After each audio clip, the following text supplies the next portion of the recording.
तो ये आपका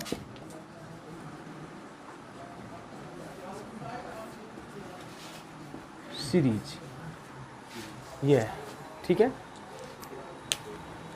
चलिए बहुत आसान है, इसका भी स्टेटमेंट आप पहले लिख लीजिए और इजीली आप इसको समझ लेंगे। बस यही है, देखिए कल जो बताया था वही बातें फिर से कि टेलर सीरीज में जब हम किसी फंक्शन का एक्सपांसन हम जब करते हैं तो किसी पॉइंट के अबाउट करते हैं, और लॉरेंट्ज सीरीज में जब किसी फंक्शन का एक्सपांसन आप करेंगे है ना, तो किसी स्ट्रिप है ना, मतलब बाउंड्री दी रहेगी आपको, और उसी स्ट्रिप के बीच में, उसी बाउंड्री के बीच में आपको उस फंक्शन का एक्सपांसन करना होगा, ठीक है। अच्छा, लॉरेंट्ज सीरीज अगर देखा जाए ना तो इम्पोर्टेंट भी है, मतलब आगे के जो चैप्टर आएंगे वो इस पर बेस्ड होंगे। जैसे आगे हम पढ़ेंगे सिंगुलरिटी के बारे में, और सिंगुलरिटी जो है जब हमें बताना पड़ता है सिंगुलरिटी कई टाइप्स की होती है, जब हमको ये बताना होता है कि सिंगुलरिटी किस टाइप की है, तो वहाँ पे हम लॉरेंट्ज सीरीज का भी हेल्प कभी कभी ले लेते हैं, और कई क्वेश्चन में उसका हेल्प लेते हैं, और उसके हेल्प से बड़े आसानी से हम ये बता पाते हैं कि सिंगुलरिटी किस टाइप की है। जैसे सिंगुलरिटी आप कई ठो पढ़ेंगे, isolated singularity, non isolated singularity, removable singularity, essential singularity, non essential singularity, pole, इस कई टाइप से सिंगुलरिटी आप पढ़ेंगे।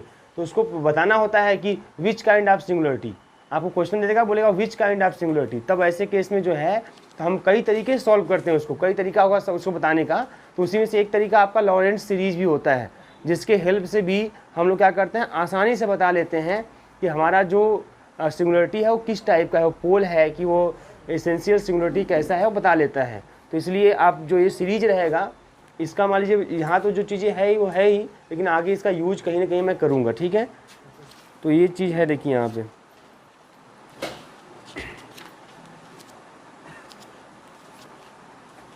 चलिए भैया, तो इसमें लिख लीजिएगा आप सबसे पहले आप लॉरेंट्ज सीरीज या लॉरेंट्ज थियरम, बात एक ही रहेगी, ठीक है ना। यानी कि एग्जाम में थियरम आ गया तो आप कहेंगे सर सीरीज पढ़ाएं, थियरम कहाँ गया, है ना, एक ही है मतलब। तो देखिए इसमें डिफिनेशन, इसका थियरम लिखिएगा, क्या है statement, if F Z is analytic, if F Z is analytic, if F Z is analytic inside, if fz is analytic inside and on the boundary of, inside and on the boundary of, and on the boundary of the annular में समझते हैं आप, bracket में कर लीजिए ring shaped,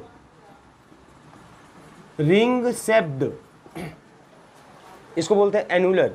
अब ring shape समझते हैं, ऐसा कुछ है, जैसे मान लीजिए एक सर्कल होता है, एक सर्कल और ड्रॉ कर दें, यह है ना, तो ये रिंग इस तरीके का, इसको बोलते हैं एनुलर डिस्क भी लोग बोल देते हैं, ठीक है ना।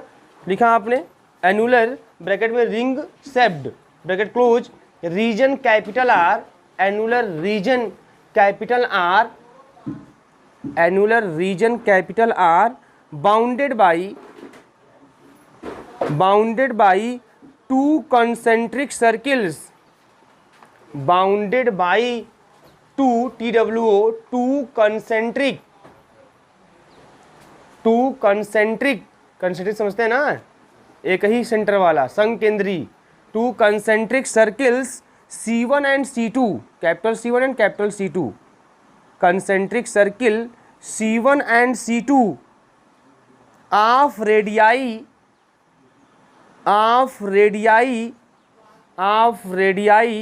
R1 and R2, of radii R1 and R2, bracket में कर लेंगे R1 is greater than R2, of radii R1 and R2, bracket में R1 is greater than R2 respectively having centre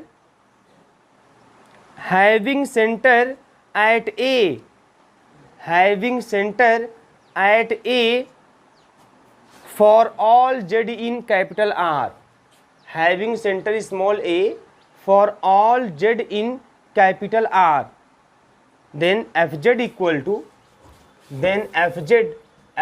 is equal to summation n equal to 0 to infinite an z minus a to the power n plus का summation n equal to 0 to infinite bn और z minus a to the power minus n, where an equal to 1/2 pi I integration over curve C1 F W upon W minus A to the power n+1 dw and bn equal to 1/2 pi I integration over curve C2 F W upon W minus A to the power -n+1 और dw where n equal to 1 2 3 dot dot dot n equal to 1 2 3 dot dot dot. ठीक,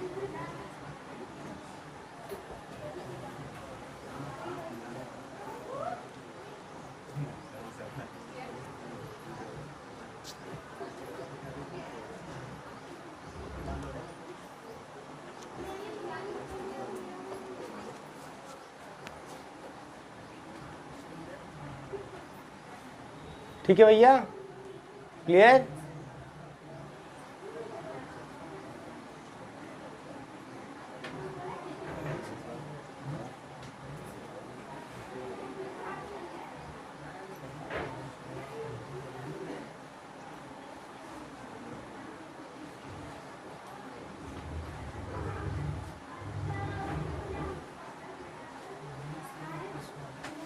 देखिए तो क्या बताया मैंने यहाँ पे, देखिए जो लॉरेंट सीरीज है उसमें आपको क्या ध्यान रखना है, इसने बताया कि एफ जेड है जो है आपका एनालिटिक फंक्शन है विद इन एंड ऑन, है ना, कर्व सी। और जो कर्व हमारा कैसा है, कर्व हमारा जो एनुलर है, एनुलर मतलब आपका रिंग शेप्ड है।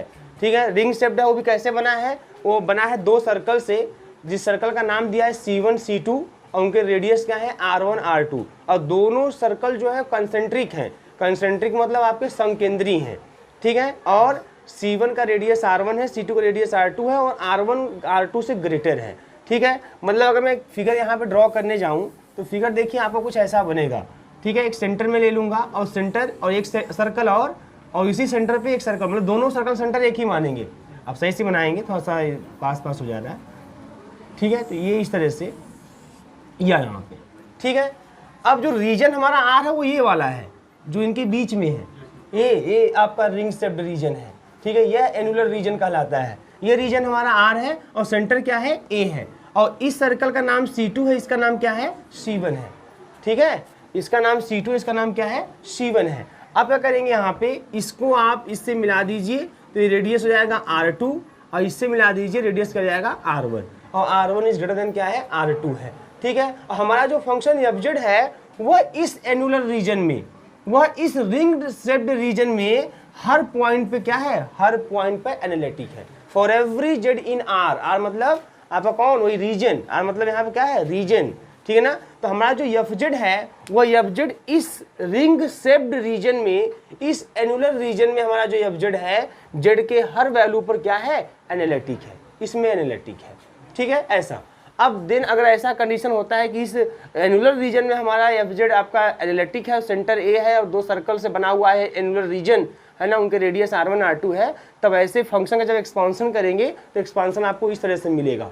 ठीक है, अब कोई बाउंड्री वाला हो गया ना, ये कैसा हो गया, बाउंड्री स्ट्रिप टाइप में हो गया कि भाई इसके ऊपर, इस सर्कल के ऊपर और इसके अंदर जो रीजन है उस रीजन में हमको फंक्शन का एक्सपांसन करना है। तो एक्सपांसन क्या आएगा, F Z equal to summation n equal to 0 to infinity an z minus A to the power n और plus summation n equal to 0 to infinity bn z minus A to the power minus n। ठीक है, और जहाँ पर ये जो आपका an और bn है उनका ये एक्सप्रेशन होगा। तो जब हम लोग उसको जब एक्सपांसन करेंगे, जब उसको सॉल्व करेंगे तो आप खुद ही देखेंगे ऐसा फॉर्म बनेगा। तो हम उसको 60 में, उसको हम 60 में, है ना, an और bn का नाम वहाँ पे दे देंगे, मतलब a नॉट a1 ऐसे चलेगा इस तरीके से। तो ये है आपका, और ये आपको ध्यान रखना है हमेशा। ठीक है, इसको हमेशा, इसको बोलते हैं principal part of the Laurent series.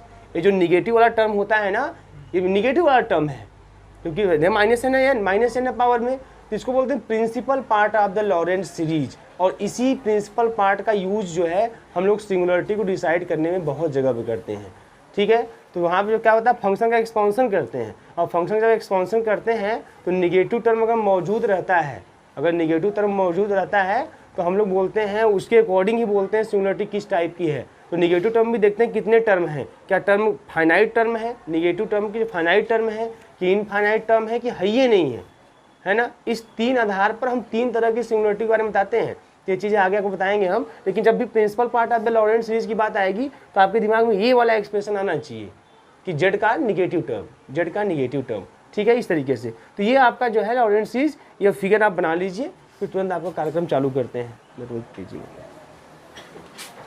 ठीक है। आप लिखेंगे प्रूफ में, let F Z is an analytic function within and on a annular region, within and on a annular region हो गया कैपिटल R, ठीक है। लिखिए which is made of two concentric circles,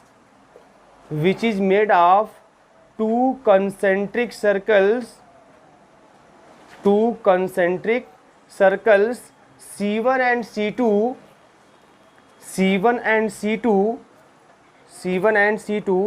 whose radius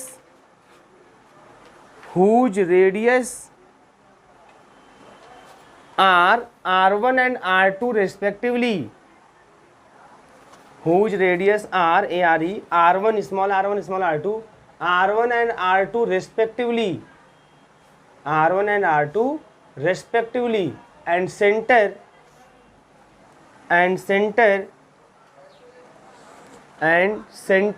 small a हो गया, centre small. then the Cauchy integral formula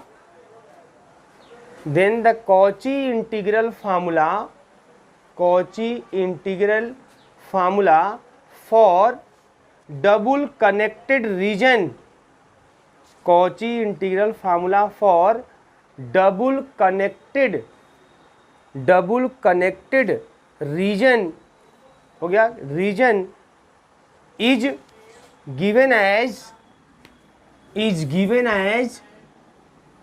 fz is equal to, अब ध्यान देना यहाँ पे 1/2 इंटीग्रेशन है ना ओवर कर्व C1 और fz upon z minus a और dz, ठीक है ना।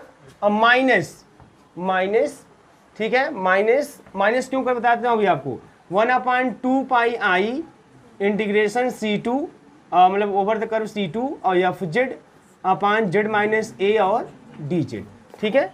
z में एक काम करिए, रुक जाइए, यहाँ डब्लू कर लीजिए, इसको डब्लू कर लीजिए, ठीक है, कोई दिक्कत नहीं, क्योंकि हमको जो प्रूफ करना है डब्लू में प्रूफ करना है, ठीक है। डब्लू। अब ध्यान दीजिए, कोई मतलब नहीं इससे, बहुत सिंपल सा। अब देखिए करना क्या है यहाँ पे। अब ये जो रीजन में बनाया था मैंने, यहाँ पे एक रीजन ये था, है ना, C1 और एक आपका यहाँ पे C2, यहाँ पे आपका C1। तो हमको जो फंक्शन एब्जेक्ट जो एनालिटिक है वो किसमें है, वो इस एनुलर रीजन में, इस रिंग शेप्ड रीजन में है ना। तो जब यहाँ पे हम लगाएंगे कॉची इंटीग्रल फार्मूला, तो हमको खाली इतने रीजन से मतलब है ना। तो हम इस पूरे जो सर्कल का जो यहाँ पे एरिया है उसमें से ये वाला हटा देंगे, तो इसीलिए यहाँ पे क्या कर दिया गया है माइनस। तो जब C1 में से C2 हटा देंगे तो अब जो ये जो कॉची इंटीग्रल फार्मूला है वो किसके लिए एप्लीकेबल है, वह इस एनुलर रीजन के लिए एप्लीकेबल है ना। इसी को हम बोलेंगे डबल कनेक्टेड रीजन भी बोलेंगे, क्योंकि जो रीजन बना हुआ है डबल कर्व से मिलकर बना हुआ है ना, C1 और C2 से। बात समझ में आ रही है। तो ये इस तरीके से आपका हो गया। इसको जब भी हम ऐसे रीजन पर कॉची इंटीग्रल फार्मूला अप्लाई करेंगे तो इस तरीके से आप लिखेंगे, ठीक है, जब ऐसे रीजन पर रहेगा तब, क्योंकि यहाँ पे इसको निकालना है, इससे मतलब नहीं है इस पार्ट से, हमको केवल इतने पार्ट से मतलब है। एफजेड जो हमारा एनालिटिक है किसमें है, वह हमारा इस रिंग शेप्ड रीजन में, इस एनुलर रीजन में एनालिटिक है, तो हमको खाली इतने से मतलब है। तो जब इस पर लगाएंगे कॉची इंटीग्रल फार्मूला, तो इस पूरे पे जब लगाएंगे तो उसमें से ये वाला क्या करेंगे, सब्ट्रैक्ट कर देंगे। ये सिस्टम होता है। अब देखो मैंने डब्लू क्यों लिया, देखो एक चीज जो फिगर आपने बनाया है ना, सेंटर ए कर दिया, यहाँ पर कोई पॉइंट जेड कर दीजिएगा। आपने टेलर्स में एक पॉइंट जेड लिया था, है ना, यहाँ पे एक पॉइंट क्या कर लीजिएगा जेड। और ये पॉइंट मैं यहाँ क्यों लूंगा, यहाँ मतलब समझते हैं, मतलब इस रीजन में लेना है। जो जेड लेंगे वो इस रीजन में लेंगे, जो रिंग शेप्ड रीजन है जिसमें फंक्शन क्या है, एनालिटिक है। फिर उसके बाद मैंने टेलर्स वाले फिगर में मैंने डब्लू भी लिया था, है ना। तो W कहाँ लिया था, करों पर, कहाँ लिया था, करों पर। तो यहाँ भी W कहाँ लेंगे, है ना, जब जब C1 की बात करेंगे तो W यहाँ भी यहाँ लेंगे, और जब C2 की बात करेंगे W कहाँ लेंगे, तब यहाँ लेंगे। वही W जब C1 की बात करेंगे तो W हम यहाँ लेंगे, और जब C2 करों की बात करें W यहाँ लेंगे, क्योंकि जिस करों की बात करेंगे W उसी करों पर होगा। और Z क्या होता है, जिस रीजन में हम डिफाइन कर रहे हैं उस रीजन में हम कोई पॉइंट Z लेते हैं। तो Z हमारा इसी एनुलर शेप रीजन में कहीं भी लिख दीजिए, कोई दिक्कत नहीं है, लेकिन इसी रीजन में लिखेंगे आप लोग, है ना। और W जो है, जब हम C1 कर्व की बात करेंगे तो C1 वाले कर्व पर होगा, और जब C2 कर्व की बात करेंगे then W lies on C2। इससे फायदा क्या, अभी जब मैं स्टार्ट इस इक्वेशन में फर्स्ट कर दूंगा तो now for the curve C1, curve C1 की बात कर लीजिए, है ना, कर्व C1 की बात कर लीजिए। कर्व जब C1 के लिए जाएंगे तो लेट कर लीजिए W lies on curve C1। Then अच्छा बताओ, जब W कर्व C1 पे लाई करेगा तो मॉड में W माइनस ए और मॉड में Z माइनस ए, बताओ कौन ग्रेटर कौन लेस, कल की तरह बताइए कौन, ए ग्रेटर। क्लियर ना, क्योंकि W देखो आप जब मैं C1 की बात करूँ W यहाँ होगा और Z यहीं बीच में कहीं पे है, तो ये देखिए Z minus A W minus A, तो कन्फर्म है W माइनस ए क्या होगा, ग्रेटर। क्लियर है ना, आपको समझ में आ रही बात। तो इस तरीके से यह हो गया ऐसे। अब सुनिए मेरी बात ध्यान से, अब इसको मैं क्या लिख सकता हूँ बताओ, इसको ट्रांसफर कर दूँ, इसको ट्रांसफर कर दूँ तो जाएगा मॉड में Z minus A upon mod में W minus A less then 1। मैं ऐसा लेस देन 1 क्यों बनाता हूँ, क्योंकि जब ऐसे रहेगा तब वो कन्वर्ज करेगा, है ना। जब मैं बनाऊंगा एक्सपांशन बनाऊंगा सीरीज का जो एक्सपांशन आप देखते हैं वहाँ पे, तो कन्वर्ज करने के लिए कंडीशन होल्ड होना चाहिए, क्योंकि जब कोई जीपी सीरीज अगर है तो जीपी सीरीज का जब कॉमन रेशियो जब 1 से लेस होगा तभी वो जो है उसका सम आपको मिल पाएगा इन्फिनिटी टर्म्स का। अगर कॉमन रेशियो 1 से ग्रेटर होगा तो उसके इन्फिनिटी टर्म्स का सम नहीं मिल पाएगा, और जब ऐसा होगा, जब सम मिल पाएगा तभी आप इंटीग्रेशन लगा पाओगे, है ना। कोई सीरीज आपके पास है और जीपी में है, उसके कॉमन रेशियो का वैल्यू 1 से अगर ग्रेटर है, तब वहाँ पर आप जो है अगर आप चाहें कि नहीं वहाँ पे हम इंटीग्रेशन लगा के सम करें तो वो गलत बात है, क्योंकि तो साफ है अगर आर की वैल्यू 1 से ग्रेटर होगी तो ऐसे जीपी के इन्फिनिटी टर्म्स का सम डायरेक्टली इन्फिनिटी होता है, उसमें कुछ सोचना विचारना ही नहीं है आपको, है ना। तो ये देखो इस तरह से हो गया यहाँ पे। अब देखो कल की तरह क्वेश्चन में मैंने इसको सेकेंड कर दिया, कल के तरह क्या करेंगे, 1 अपान W माइनस जेड की बात करेंगे, 1 अपान W माइनस जेड की बात आप करेंगे। ये किसके लिए चल रहा है, अभी कर्व C1 के लिए चल रहा है ना। अब इसको कैसे एडजस्ट करना है, इसको इस तरीके से एडजस्ट करना है कि जब मैं कॉमन लूँ तो इसके फॉर्म में एक्सपांसन हो, तब वो कन्वर्ज करेगा, इसके फॉर्म में एक्सपांसन हो। तो कैसे होगा यहाँ पे, वही एक जोड़ना घटाना वाला सिस्टम चलेगा। तो 1 अपान क्या करेंगे, W माइनस ए और माइनस जेड माइनस ए, इसको जब आप ओपन करोगे तो यही मिलेगा आपको। क्लियर। अब यहाँ से हम कॉमन क्या करेंगे, तो हमको इसी रूप में बनाना है, तो कॉमन क्या करना है, W माइनस ए, है ना। तो हम W माइनस ए क्या कर लेंगे कॉमन, तो आपको क्या मिल जाएगा, 1 अपान 1 माइनस जेड माइनस ए W माइनस ए। देखिए बात समझिएगा, अभी जब मैं C2 के लिए जाऊंगा तो W हमारा इस पर होगा, C2 करो पर। अब मालूम है, अब जेड माइनस ए ग्रेटर होगा W माइनस ए से, ये चीज समझिएगा। आप दूसरे वाले पार्ट में कुछ नहीं करना है, एक समझा दूसरा कर लेंगे। अब इसको जब भेजेंगे तो हमारा ऐसा बन जाएगा, आपको हमेशा लेस देन 1 में लेके चलना है, अब ऐसा बन जाएगा। तो जब दूसरे कर्व के लिए चलेंगे तो ये कहानी ऐसे ही चलेगी, लेकिन आप क्या कॉमन करेंगे, जेड माइनस ए कॉमन करेंगे, बस यही बात रहेगी। और समझ में आ रही है ना। तो यही चीज़ समझना है, एक समझेंगे दूसरे बस यही देखना है कि क्या चेंजेस होंगे, बस इतना ही देखना है। ये नहीं कि सब रट्टा मारे बैलों की तरह, आपको एक देखना है फिर दूसरे में देखना है क्या चेंजेस होंगे तो क्यों हो रहे हैं चेंज, बस उसके अकॉर्डिंग कर देंगे, आराम से आप उसी तरीके से करते चले जाएंगे। यहाँ देखो इस तरह से हो गया। अब वही एक्सपांशन का कहानी जानते हैं आप, 1 अपान W माइनस ए। अब इसको जब भेज देंगे ऊपर तो 1 minus Z minus A upon W minus A whole to the power -1 हो जाएगा बाइनामियल एक्सपांशन। और जब करेंगे बाइनामियल एक्सपांशन तो आपको क्या मिल जाएगा, 1 प्लस, डायरेक्टली कर रहा हूँ, Z minus A upon W minus A plus Z minus A का whole square upon W minus A का होल स्क्वायर, है ना, plus dot dot dot. Clear है। अब एक ऐसी सीरीज दिखाई दे रही है, नो डाउट ये जीपी सीरीज दिखाई दे रही है, जिसका कॉमन रेशियो क्या है, Z minus A upon W minus A उसका कॉमन रेशियो है, और साथ ही साथ ये जो कॉमन रेशियो है कंफर्म है कि 1 से क्या है लेस है, इसका मतलब हम इसके इन्फिनिटी टर्म्स का सम कर सकते हैं। इसलिए मैं इस पर अब इंटीग्रेशन लगाने जा रहा हूँ, इसलिए मैं इंटीग्रेशन लगाने जा रहा हूँ। अगर ऐसा नहीं होता तो आप दोनों साइड का इंटीग्रेशन ऐसे नहीं ले लेते, ठीक है ना। तो यहाँ पे इंटीग्रेशन आप लेंगे तो इंटीग्रेशन वही सेम प्रोसीजर 1/2 में मिला ही देता हूँ। 1/2 इंटीग्रेशन 1/w माइनस का जेड एफ डब्ल्यू और डी डब्ल्यू और ओवर कर्व C1 सब कहानी चलती रहेगी, C1 की बात ही चलिए। क्लियर है, इक्वल टू बेटा पर दूसरे वाले में यहाँ पे इधर आ जाओ इस साइड में 1/2 एक काम करता हूँ मैं 1/2 से कॉमन कर लेता हूँ, है ना, और ऐसे चलता हूँ, इस सब में वो आएगा, ठीक है कि लिखते चले जाऊँ, लिखो तो अच्छा ही रहेगा। चलो सर 1/2 इंटीग्रेशन C1। अब यहाँ पे क्या है बताओ, FW और है ना DW तो सब में लिख रहे हैं, यहाँ पे अपान में W माइनस A आएगा। क्लियर है ना, यही ना है, इससे मल्टीप्लाई करेंगे तो प्लस Z माइनस A को बाहर कर दो 1/2 क्लियर है, इंटीग्रेशन FW है ना और DW भी रहेगा हमारे पास अपान में, तो आप इसको बाहर किए लेकिन ये दोनों बचे हैं अभी, तो W माइनस A का होल स्क्वायर। क्लियर है सबको, ये हो जाएगा। फिर अगला टर्म में एक और लिख देता हूँ, तो Z माइनस A का होल स्क्वायर बाहर आएगा 1/2 होगा, इंटीग्रेशन होगा FW होगा DW होगा अपान W माइनस A का क्यूब होगा और प्लस डॉट डॉट डॉट। इतना क्लियर सबको। अब देखिए ध्यान से, ये क्या है, अगर मैं इसको देखना चाहूँ तो ये क्या मिल रहा है बताइए। तो ये जो रिजल्ट है, ये जो आपका है ना, ये तो देखिए पहला वाला टर्म ही है, ये नहीं मैं कौन मिल रहा है आपका, तो छोड़िए उसको। अच्छा ये भी यहाँ देखिए 1/2 ना, 1/2 इंटीग्रेशन C1 और FW और अपान W माइनस का Z और DW, यही है ना। अच्छा था, इसको क्या लिखेंगे, इस वाले को क्या लिखेंगे, इसको लिखना होगा तो क्या लिखा जाएगा, है ना। अब देखो यहाँ पे वही चीज़, कॉची इंटीग्रल फॉर्मूला क्या होता है, FA equal to 1/2 integration FZ upon Z minus A DZ, यही। तो हम इसको इस पूरे क्या लिखेंगे, FA ही तो लिखेंगे, है ना, इसको लिखेंगे FA, तो मैं इसको लिख दूंगा FA। अच्छा अब यहाँ से क्या लगना चालू हो जाएगा, Cauchy integral formula for nth derivative. तो उसके लिए क्या होता है, उसके लिए आपका यह होता है कि FNA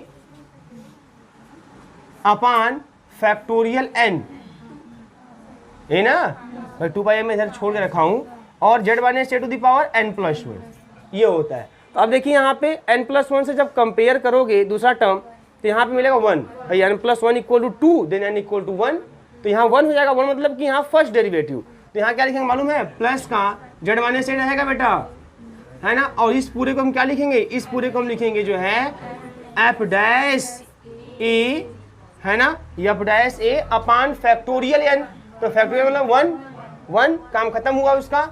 उसके बाद देखिए यह हो गया, आगे बढ़ाता हूँ प्लस का, ठीक है, Z माइनस A का होल स्क्वायर, है ना। अब देखो यहाँ पे क्यूब है, तो n+1 से क्यूब 3 का कंपेयर करेंगे, n+1 equal to 3 then n equal to 2, तो 2 रहेगा, तो यहाँ पे डबल डैश, ये अब double dash A upon factorial 2, तो ये हो जाएगा आपका Z माइनस A का होल स्क्वायर अपान फैक्टोरियल 2 अब डबल डैश A, ऐसे कहानी plus dot dot dot continue कर जाएगी। तो ये इक्वेशन नंबर बन जाएगा कितना हमारा 3। इसके बाद हम कर्व बात करेंगे C2 का, नोट कर लीजिए पहले इसको। क्लियर है, ऐसे दूसरा वाला भी चलेगा।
ठीक है, अब देखिए करते रहिए आप लोग। इधर मैं एक चीज़ लिख देता हूँ, वो ए एन बी एन क्या आया था, लिखवाया गया था ना, where A N B N. तो ए एन क्या लिखवाया गया था, 1/2 पाई आई, हाँ, w minus A n+1 dw, और बी एन बेटा क्या था, 1/2 pi I integration F w minus A to the power -n+1 dw। ठीक है, ठीक।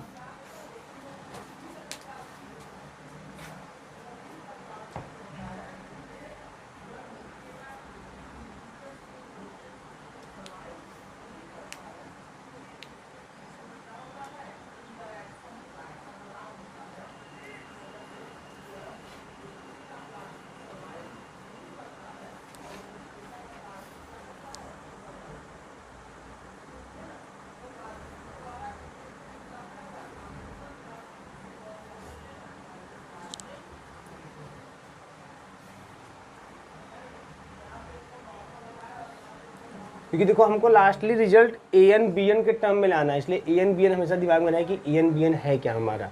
ठीक है,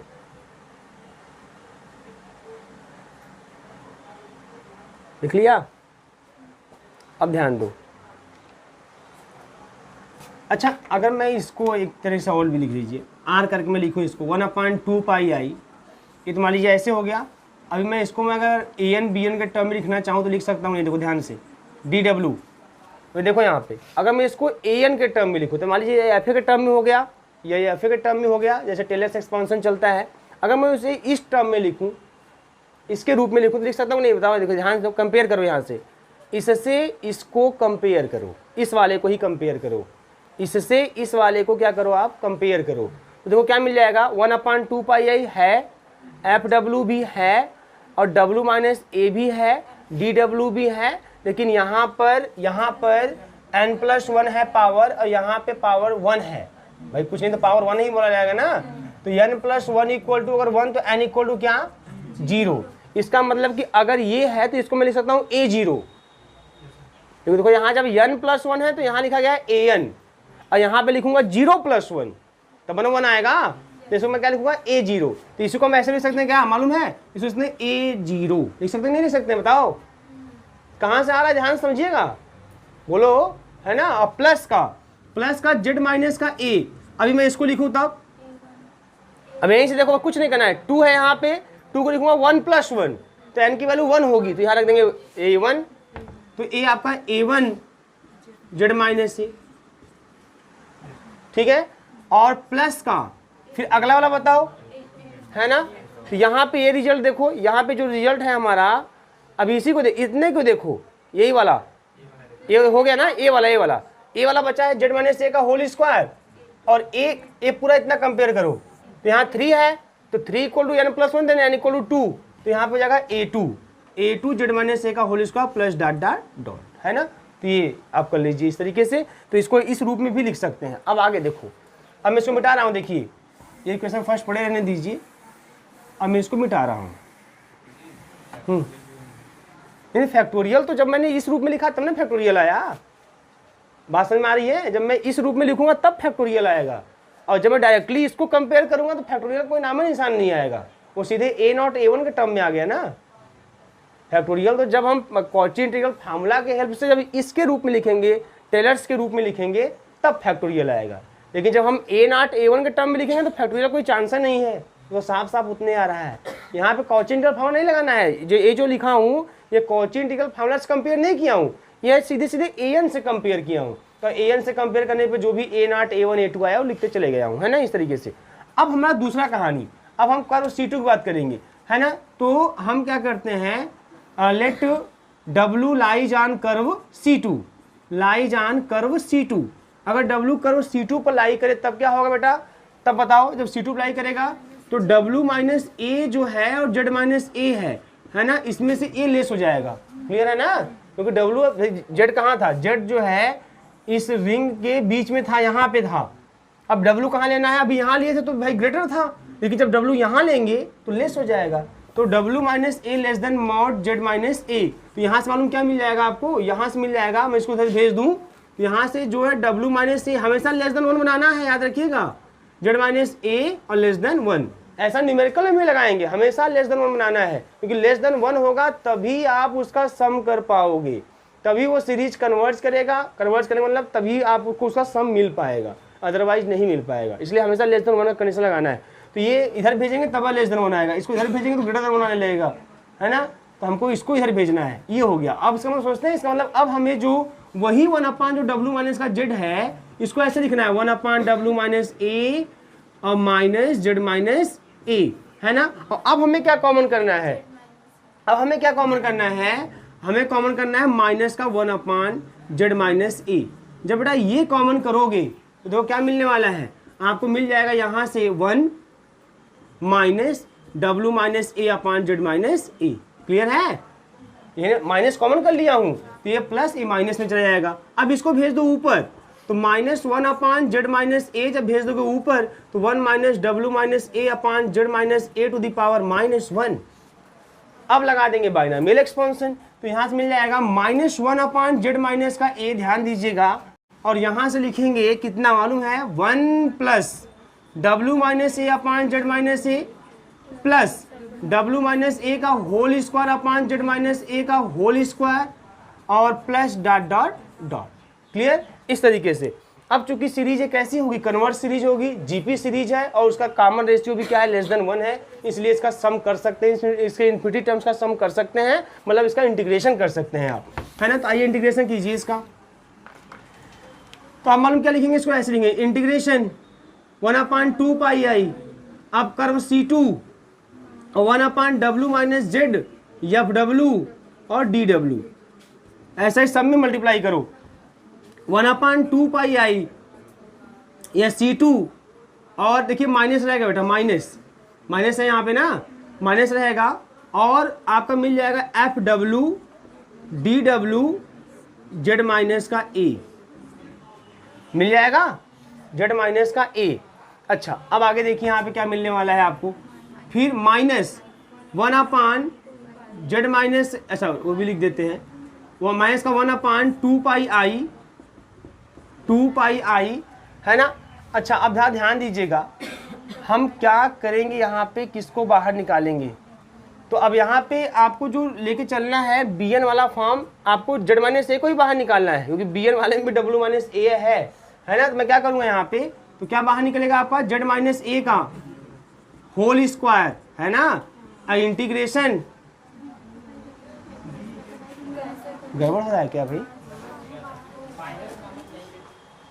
अगर माइनस कॉमन नहीं लें कोई दिक्कत नहीं है, छोड़िए उसे बात, लेकिन मेन ये देखना है आपको कि आपको इस फॉर्म में रिजल्ट हमारा चाहिए, W minus A to the power -n+1, और मैंने यहाँ पे 1 अपान Z माइनस से लिखा है बाहर,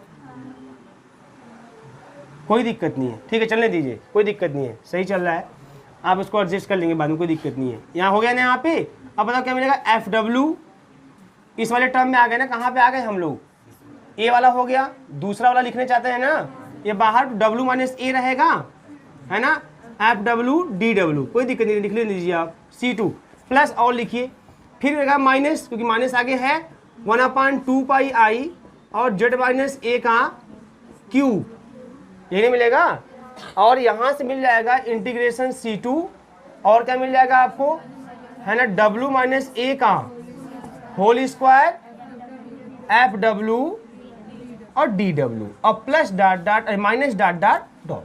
ठीक है, अब ध्यान दीजिएगा, अब करना क्या है, क्या सेटिंग रहेगी यहाँ पे, अब यहाँ से कंपेयर करो, यहाँ से कंपेयर करो, मैं अगर B0 निकालना चाहूँ, क्या निकालना चाहूँ, B0 मतलब B0 निकालना चाहूँ, तो मुझे n के स्थान पे 0 रखना होगा, मुझे क्या रखना होगा n के स्थान पे 0, तो रख के देखो क्या मिलने वाला है, जब मैं रखूंगा यहाँ पे तो B0 क्या मिलेगा, देखिए ध्यान से 1 अपान 2 पाई आई और इंटीग्रेशन FW और रखेंगे 0, तो W minus A to the power कितना, खाली 1, है ना, और DW, ये एक्सप्रेशन जहाँ दिखाई देगा हम वहाँ पे क्या लिखेंगे, दिख रहा है कहीं पे, कहाँ गड़बड़ हो गया, एक्सपांसन क्या है बताइए, एक्सपांसन क्या है?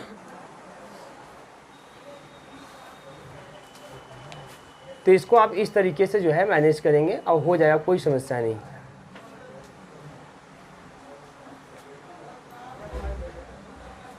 क्लियर है ना भाई?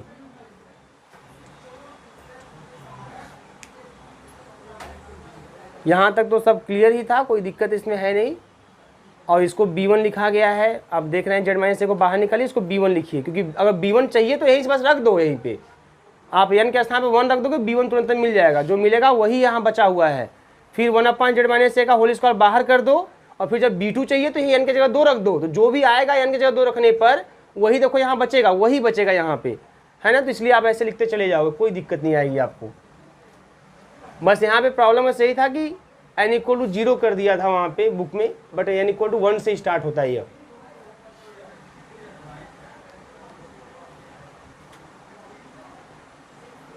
ध्यान इसको छाप लीजिए, और फिर तुरंत हम लोग इस पर एक क्वेश्चन आपको करा के बता देते हैं कैसे क्वेश्चंस करते हैं न्यूमेरिकल्स।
क्लियर है ना भैया?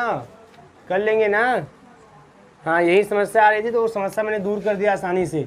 अब कुछ नहीं करना है, बस यही जो Bn दिया है यहीं पे n = 1 से स्टार्ट कर दो, तो खुद ही 1 रखोगे तो 1 + 1 - 1 साफ हो जाएगा, खाली बचेगा 1/2 पाई इंटीग्रेशन FW dW। तो 1/2 पाई इंटीग्रेशन FW dW क्या लिखेंगे? B1, और ये 1 जेड माइनस से बाहर। इस तरीके से यहाँ 2 रख दोगे तो मिल जाएगा 1 - 2 मतलब -1। तो देखो आपको यहाँ भी मिल जाएगा, अब -1 मिलेगा, भेज देंगे ऊपर, तो W - A और FW dW और 1/2 पाई आई बाहर, इतने को लिख देंगे क्या? B2, और बाहर क्या बच जाएगा? जेड माइनस ए का होल स्क्वायर। बस सीधा सही कॉन्सेप्ट है। अब इस पर हम लोग देखेंगे क्वेश्चंस, ठीक है। और मैंने इक्वेशन नंबर फर्स्ट में जो यहाँ पे बनवाया जेड, है ना, वो क्यों बनवाया यहाँ पे ए के स्थान पे जेड क्यों बनवाया? क्योंकि हमें जो पॉइंट लेना है ना, वो पॉइंट हमारे रीजन में लेना है। तो रीजन हमारा जो है वो क्या है? रिंग वाला रीजन है, ठीक है। और ए जो है वो तो सेंटर था, वो आपका रीजन में नहीं आ रहा था। और जो जेड पॉइंट आपने लिखा हुआ है, अब फिगर में लिख दीजिएगा, जो बना हुआ रिंग ना, उसके बीच में कहीं जेड दिखा दीजिएगा पॉइंट करके, तो हमें वो जेड लेना है, इसलिए मैंने वहाँ जेड कर दिया, और सब काम एकदम सेट इस तरीके से। और इतना इजी भी नहीं है, लेकिन इतना टफ भी नहीं है, आप आसानी से चीज़ों को समझ सकते हैं। कहीं समस्या उससे पूछ लीजिए, ठीक है।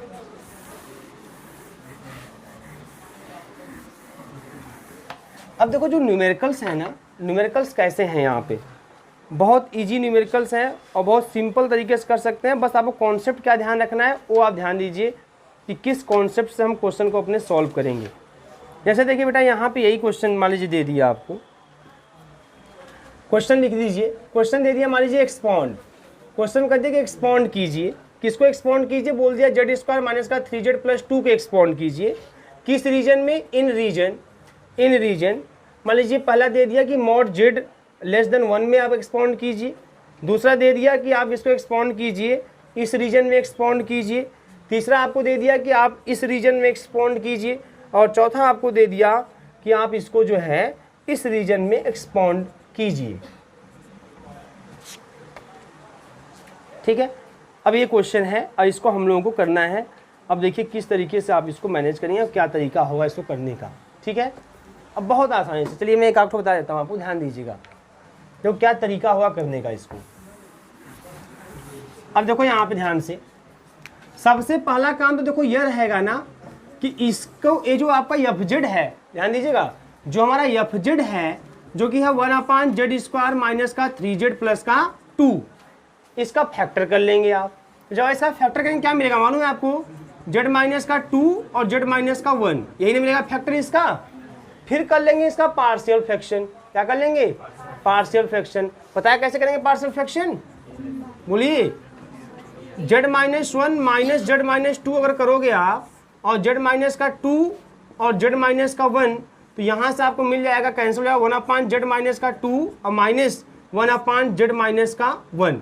अब देखो वही आएगा कि नहीं आएगा? यही वाला आएगा। अब जब एलसीएम लोगे तो z माइनस 1 आएगा ऊपर, और माइनस और z प्लस का 2 आएगा, कट जाएगा, 2 में से 1 गया 1। अब मैं बता दूं आपको, एक मैंने जल्दी से कर दिया, और आप कैसे कर सकते हैं, बहुत आसानी से कर सकते हैं। 3-3 4-4 फैक्टर रहे तब भी आप पार्शियल फ्रैक्शन तुरंत कर देंगे, है ना। करना क्या होता है, जो भी नीचे लीनियर फैक्टर का रहता है, लीनियर फैक्टर रहता है, तो जो भी हाईएस्ट फैक्टर दिखाई देता है उसमें से लोवेस्ट वाले को घटा देते हैं। हाईएस्ट मतलब समझते हैं, मतलब यहाँ पे ये z माइनस कुछ भी है, यहाँ z माइनस 2 है, तो -1 ग्रेटर है -2 से, तो आप तुरंत ऊपर लिख दीजिए z minus 1 minus z minus 2। ये तरीका होता है हमेशा, जो सबसे बड़ा वाला z के साथ रहे ना कोएफिशिएंट, उसमें से ये वाला घटा देते हैं। मान लीजिए यहाँ पे 3 ठो रहता, z माइनस 2, z माइनस का 3, z माइनस का 1, है ना। तब क्या करते आप, तुरंत पहले ऊपर लिखते z माइनस का 1 और z माइनस का 3 लिखते आप, और अपान में पूरा लिखते आप। धड़ाधड़ सॉल्व होगा, कोई समस्या नहीं आएगी। अपान में पूरा लिखेंगे तो वही चीज़ यहाँ पे z minus 1 minus z minus 2, फिर इसके अपान दोनों, इसके अपान दोनों कर देंगे, देखो ये आ जाएगा, और सॉल्व करोगे देखो वही आएगा। हो गया पार्शियल फ्रैक्शन, काम खत्म। जब पार्शियल फ्रैक्शन हो जाए, है ना, जब पार्शियल फ्रैक्शन हो जाए तब क्या करेंगे आप, अब आप एक्सपांशन की तरफ चलेंगे। तो देखिए जो पहला जो केस है हमारा, वो बोला है कि मॉड z लेस देन 1, इसका मतलब हमारा एक्सपांशन z के टर्म में ही होगा, और जो है लेस देन 1 है, इसका मतलब कन्वर्जेंट है। आपको लेस देन 1 ही बनाना है ना। तो इसका मतलब जब लेस देन 1 है तो कन्वर्जेंट है, मतलब z का ही एक्सपांशन होना चाहिए, मतलब z के टर्म में ही मिलना चाहिए, है ना। z के, जैसे आपने देखा था z minus a upon w minus a less than 1 है, तो expansion z minus a upon w minus a के टर्म में ही हम लोग दिखाए, है ना। तो यहाँ पे z के टर्म में आप एक्सपांशन करेंगे, मतलब वो कैसे लिखेंगे, ये जो एफ जेड है 1/z माइनस का 2 और माइनस का 1/z माइनस का 1। आप इस केस में मालूम क्या करेंगे बेटा, इस केस में यहाँ से क्या कॉमन करेंगे पता है, यहाँ से क्या कॉमन करेंगे, 2 कॉमन कर लेंगे। क्या कॉमन कर लेंगे, -2 कॉमन कर लीजिए, मिलेगा 1 - z/2, ठीक है इसको। और यहाँ से देखो, यहाँ से अगर -1 कॉमन कर लोगे तो +1 और 1 माइनस का z, क्लियर है। अब 2 मैंने कॉमन किया तो जो बचा z/2, अगर मॉड z 1 से लेस है बेटा, तो मॉड z/2 भी 1 से लेस होगा, है ना। ये चीज ध्यान देना है। अब इसका कर देंगे एक्सपांशन, कुछ नहीं करना है, इसका कर देंगे एक्सपांशन, इसको भेज देंगे ऊपर, पावर -1, और हो जाएगा 1 + z/2 + z²/4 + z³/8, यही ना। ऐसे ही ये कंटिन्यू होता रहेगा, प्लस काम खत्म, और इसको भेज देंगे ऊपर, तो 1 + z + z² + z³, यही ना मिलेगा।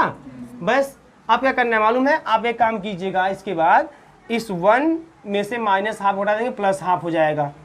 ये आपका z है, ये आपका z/ कितना है, नहीं ये z है, और ये है माइनस का z/4, तो z - z/4 3z/4, है ना, यही ना आएगा। तो बोलो, यहाँ देखो z² है, यहाँ मिल जाएगा माइनस का z²/8, z² माइनस कौन सा मिल रहा है भाई, यही ना, हाँ, माइनस का z²/2 4 जा 8, है ना। तो 7 प्लस का 7 z²/8, ऐसे ही कंटिन्यू होगा, यही आपका एक्सपांशन है। कर दिया आपने एक्सपांशन ऐसे। अब मेरी बात ध्यान समझिएगा, अगर मान लो यही मॉड z ग्रेटर देन 1 देता, तब आप इसको यहां भेजते और तब ऐसा बनाते, आप ऐसा बनाते, लेस देन 1 बनाना है हमेशा, तब आप अब इसको इधर भेजोगे तब ना लेस देन 1 आएगा। अब देखो 1/mod z लेस देन 1, तो जब ऐसा, मतलब 1 कब आ रहा है, जब z को हम अपान में कर रहे हैं, तब यहां से हम 2 नहीं कॉमन करते, तब z कॉमन करते। जब z कॉमन करते तब 2/z आता, तब इस रूप में एक्सपांशन होता। बात समझ में आ रही है, तो इसको कर लीजिए। और बचा हुआ क्वेश्चन आप ट्राई कीजिएगा, हो जाएगा। इसलिए यहाँ देखो ये वाला क्वेश्चन देख रहे हो ना यहाँ पे, अब यहाँ पे क्या करेंगे, यहाँ पे z को ही कॉमन करेंगे, तब यह काम बनेगा।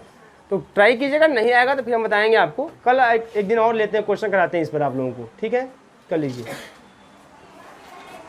एक दिन और क्वेश्चन।